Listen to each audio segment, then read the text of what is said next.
திருவண்ணாமலை மாவட்டம் Arani down 21வது ward பகுதியில் திமுக MP Dharanivendhan திறந்து வைத்த பகுதி நேர நியாய விலைக்கடை பயன்படாத நிலையில் காட்சியளிக்கிறது.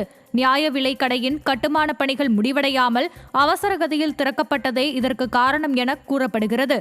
பொதுமக்கள் 2 கிலோமீட்டர் தூரம் வரை சென்று ரேஷன் பொருட்களை வாங்கிச் செல்லும் அவலநிலை நீடிப்பதால் சம்பந்தப்பட்ட அதிகாரிகள் உடனடியாக நியாய விலைக்கடையை பயன்பாட்டிற்கு கொண்டுவர வேண்டும் என பொதுமக்கள் கோரிக்கை விடுத்துள்ளனர்.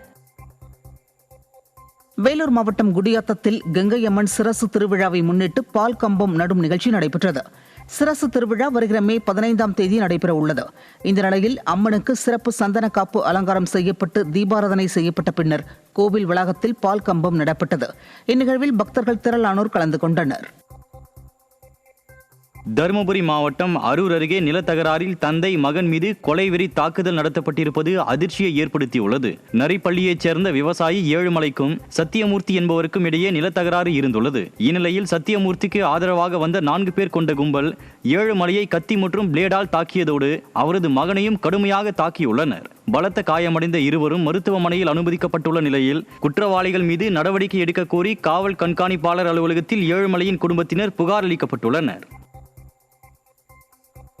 சென்னை பெருங்களத்தூர் பகுதியில் சாலைகளில் மின் கம்பிகளை நடும் பணி நிறைவடைந்தும் தற்போது வரை சாலைகள் முறையாக சீரமைக்கப்படாமல் உள்ளதால் வாகன ஓட்டிகள் மற்றும் பொதுமக்கள் கடும் அவதிக்குள்ளாகி வருகின்றனர். மின்கம்பிகளை பூமிக்கடியில் புதைப்பதற்காக தோண்டப்பட்ட பள்ளங்கள் முறையாக மூடப்படாமல் உள்ளது. இதனால் விபத்துகள் ஏற்பட்டு வருவதுடன் வாகன ஓட்டிகள், குடியிருப்பு வாசிகள் மற்றும் பாதசாரிகள் கடும் சிரமத்தை சந்தித்து வருவதால் சம்பந்தப்பட்ட அதிகாரிகள் நடவடிக்கை எடுக்க வேண்டும் என கோரிக்கை எழுந்துள்ளது.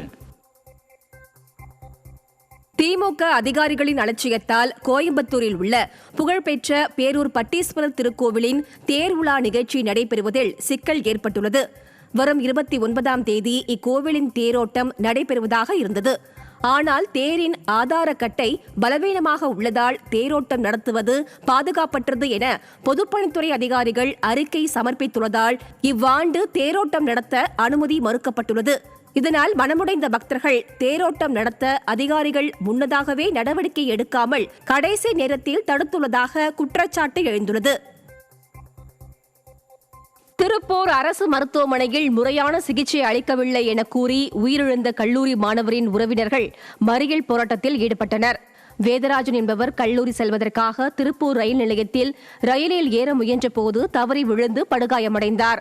திருப்பூர் அரசு மருத்துவமனையில் அனுமதிக்கப்பட்ட நிலையில் அங்கு சிகிச்சை பலனின்றி உயிரிழந்தார். இந்நிலையில் மருத்துவர்கள் உரிய முறையில் சிகிச்சை அளிக்காததே உயிரிழப்புக்கு காரணம் என கூறி சக மாணவர்களும் மற்றும் வேதராஜனின் உறவினர்களும் மருத்துவமனை முன்பு சாலை மறியலில் ஈடுபட்டனர். அவர்களை போலீசார் வலுக்கட்டாயமாக கைது செய்ததால் அப்பகுதியில் பரபரப்பு ஏற்பட்டது.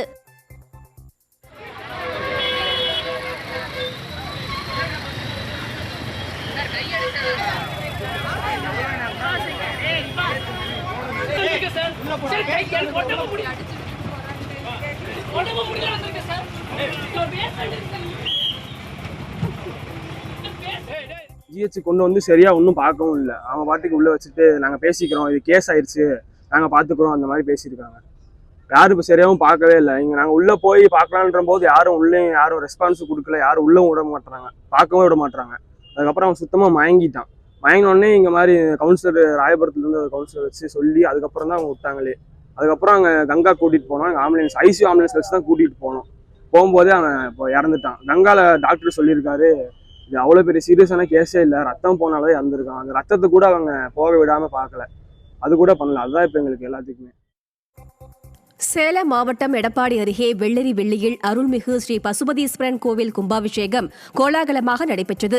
முன்னதாக பக்தர்கள் கல்வடங்கம் காவிரி ஆற்றுக்கு சென்று புனித நீராடி ஊர்வலமாக கொண்டுவரப்பட்ட தீர்த்தம் யாகசாலையில் வைத்து பூஜைகள் நடத்தப்பட்டன.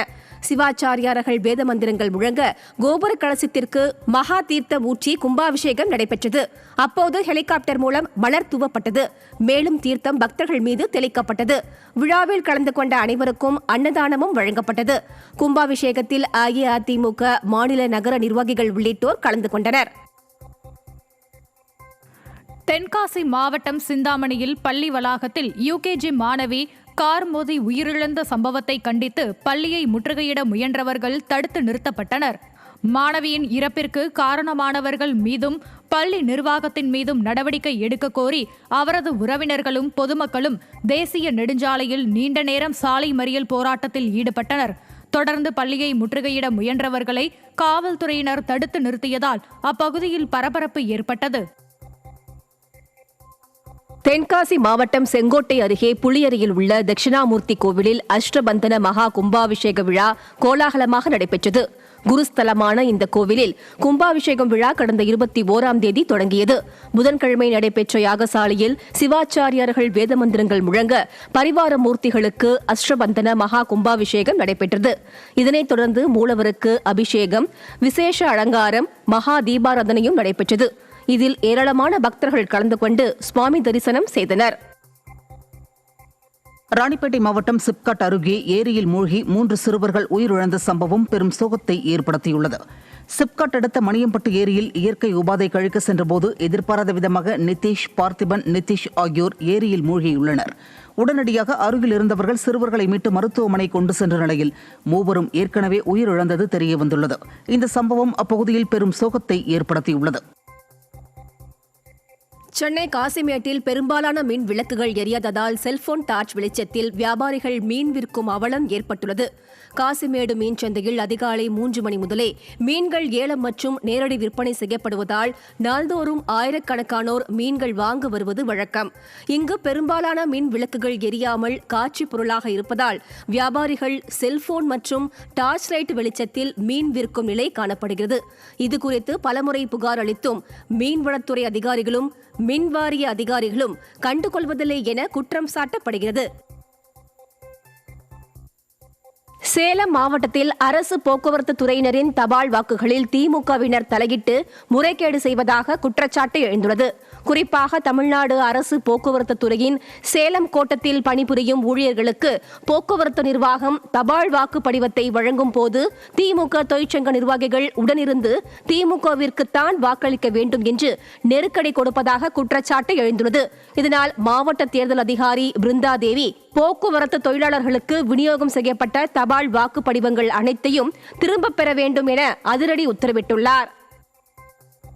தூத்துக்குடியில் கணவர் மற்றும் அவரது குடும்பத்தினர் கொலை மிரட்டல் விடுப்பதாக கூறி பெண் ஒருவர் காவல் கண்காணிப்பாளர் அலுவலகத்தில் புகார் அளித்துள்ளார். தூத்துக்குடியைச் சேர்ந்த ராஜேஸ்வரி கடலூரைச் சேர்ந்த சந்திரசேகரன் என்பவரை காதல் திருமணம் செய்த நிலையில் சந்திரசேகருக்கு பெண்கள் பலருடன் தொடர்பு இருப்பது தெரிய வந்தது.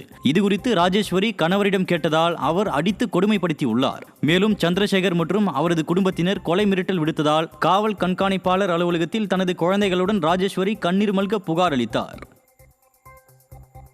இது இல்லாமல் அவங்களோட லாயர் ஒருத்தரும் பேசாமல் பொண்டாட்டியை ஒழிச்சு போட்டு தள்ளிடுற ஒரே கேஸாக நடத்துவோங்கிற மாதிரி கைட் பண்ணுறாங்க. இந்த மாதிரி ஆபத்தான சூழ்நிலை இருக்க போய் தான் நான் எஸ்பி ஆஃபீஸில் இப்போ மறுபடியும் இப்போ வெளியே இருக்கிற சரண்யா, அவளோட அப்பா மாரியப்பன், சீதாலட்சுமி, என் மாமனார் சண்முகம், ஜெயம் இவங்க மேலே முறையாக நடவடிக்கை எடுத்து எனக்கும் என் குழந்தைங்களுக்கும் பாதுகாப்பும் உயிருக்கு பாதுகாப்பு தரணுங்கிறதுக்காக தான் நான் அந்த மனு கொடுக்க வந்திருக்கேன்.